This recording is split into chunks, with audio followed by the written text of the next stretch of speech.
नमस्कार जी। आज का मेरा विचार है बातचीत। बातचीत से कई मुद्दे हल भी हो जाते हैं और बातचीत प्यारी हो तो इंसान सारी सारी रात जगा रहता है और दो जने आपस में बात करते रहते हैं। उनकी बातों का अंत कहीं होता ही नहीं। वो जब तक थक नहीं जाते या अपना आप नींद ना आ जाए। तो बातचीत से ही देखो बड़े बड़े देशों के मुद्दे हल होते हैं युद्धों से। बातचीत अगर अच्छी है तो हमको बड़ा मजा आता है सुनने में एक दूसरे की बातचीत। जब दो के बीच में होती है तो वो एक अलग रूप ले लेती है और चार पांच के बीच में है या भीड़ के बीच में वो एक अलग रूप ले लेती है।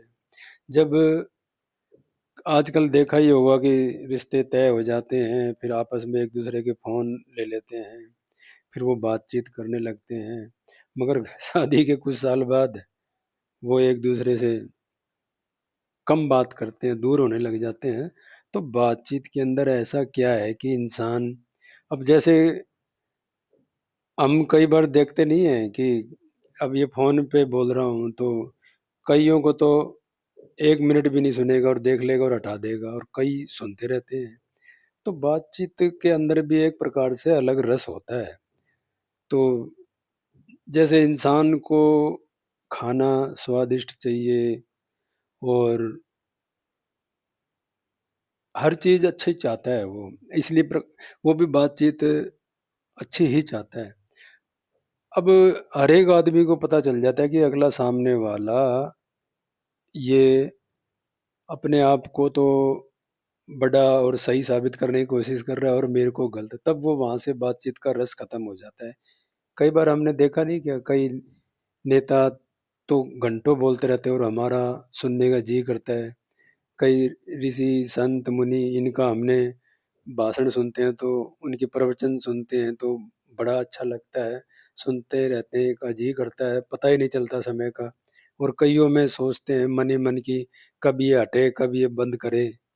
तो बातचीत, अब कई बार आपने भी कभी आपके साथ लगभग हो ही जाता है कि हम बस में या ट्रेन में सफर कर रहे हैं और हमारा जो सहयात्री है और हमारी ऐसी फॉर्मली जान पहचान से शुरू होती है और फिर ऐसा लगता है कि ये कभी सफर खत्म ही ना हो।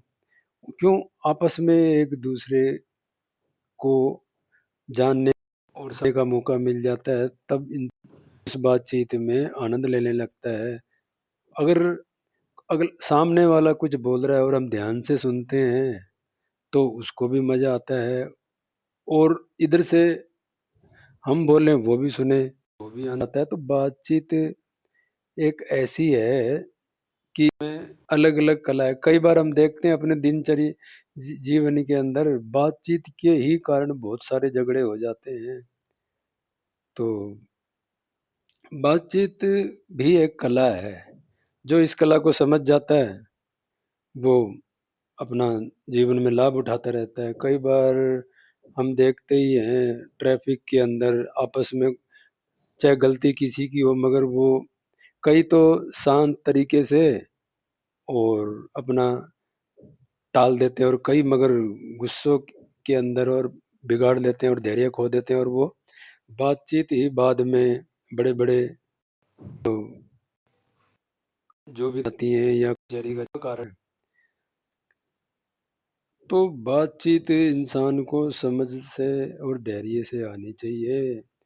और बातचीत हमें जिससे भी करे ना, जिससे भी बात करें तो ऐसा नहीं लगना चाहिए अगले अगला अपने आप को हीन ना महसूस करे, कम ना महसूस करे, छोटा महसूस ना करे। जब हम दूसरे को सम्मान इज्जत देते हैं, एक अपनेपत्व की भावना आती है, एक हमारा जो फेस है उसकी बातों सुनते हुए हमारे अंदर एक चार में एक ऊर्जा जागृत होती है, तो बड़ी खुशी मिलती है। कई बार अब हम रिश्तों में देखते हैं लगभग पूरी दुनिया में ही है कि ज़्यादातर अपने जो हैं अपनों से नाराज रहते हैं और दूसरों से राजी रहते हैं। क्यों? सिर्फ़ ये कि ये बातचीत का ही वो है।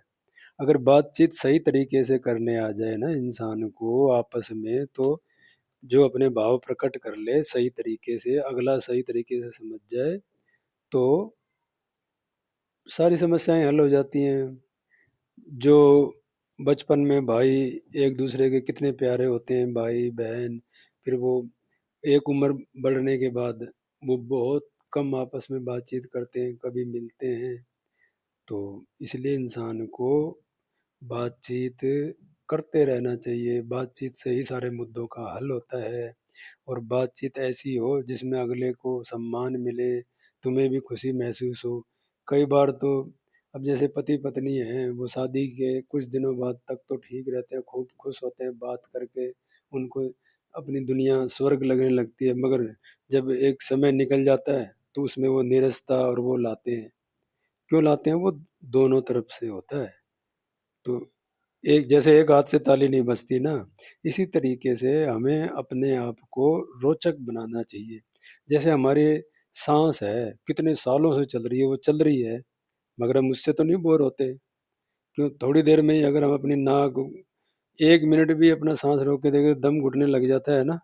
तो इसी तरीके से हमें बातचीत का स्तर ऐसा रखना चाहिए कि आनंदित रहे अगला हमारे से भी बात करके महसूस हो। कई बार देखा नहीं है कि लोग जिससे मिलने की तमन्ना होती है, वो नंगे पैर दौड़े चले जाते हैं। तो ऐसा एक खुशी का एहसास होना चाहिए हमारे अंदर कि हम बातचीत का जो स्तर है, बातचीत की जो एक ऊर्जा है, जो एक खुशी है, जो बातचीत के अंदर एक प्रफुल्लता, ताज़गी है, वो हमेशा रहे। तो इससे हमारा गृहस्थ जीवन, खुद का स्वयं का भी एक बढ़िया रहता है, जीवन भी और एक व्यवहार भी, और एक संतोष पूर्वक जीवन जीने में हमें ये काफ़ी मदद करता है।